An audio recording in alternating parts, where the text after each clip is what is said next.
మనం తయారు చేయబోయేది చికెన్ బిర్యానీ అండి, సండే స్పెషల్. సో దానికోసం నేను 2 kgs చికెన్ అనేది వాష్ చేసి పెట్టుకున్నాను. అలాగే ఆనియన్స్, చిల్లీ అంతా తీసి చాప్ చేసి పెట్టుకున్నానండి.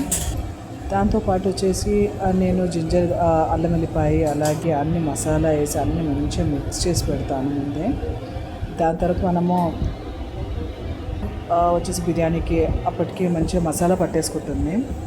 సో దాని లోపల మనం ఇప్పుడు సోక్ చేసి పెట్టుకున్న బియ్యం అనేది అప్పటికి కొద్దిగా నానుతుంది. అలాగే కుక్కర్ పెట్టాను. కుక్కర్లో కొద్దిగా ఆయిల్, అలాగే సోంపు, మసాలా ఇదంతా వేసానండి.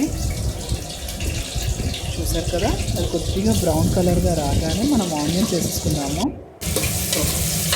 దాని తర్వాత బాగా మిక్స్ చేసుకుందాము. ఇప్పుడు మనం ఆల్రెడీ చాప్ చేసి పెట్టుకున్నాం కదా టొమాటో అనేది, మనం గ్రైండ్ చేసి ఆ పేస్ట్ అనేది ఇందులో యాడ్ చేసుకున్నాము.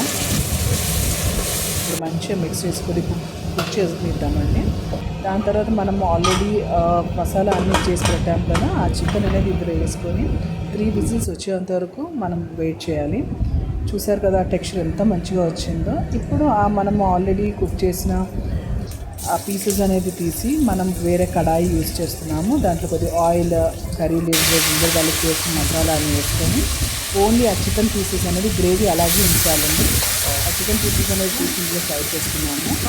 సో మనం ఆల్రెడీ కుక్కర్లో పెట్టాం కదా, ఆ గ్రేవీ అనేది కుక్కర్లోనే ఉండిపోతుంది కాబట్టి మళ్ళీ మనం ఇందులో మసాలా అనేది యాడ్ చేసుకోవాలి.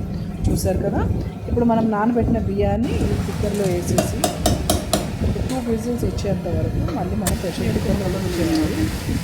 సో మీన్ వైల్ ఒక కడాయిలో ఉన్న చికెన్ టెక్స్చర్ చూసారు కదండి. సో రెడీ అయిపోయిందండి మన రైస్ కూడా దాంతోపాటే. ఇప్పుడు మనం సర్వింగ్ ప్లేట్లో తీసుకున్నాము. 2 విజిల్స్ అవి వచ్చాక తీసానండి.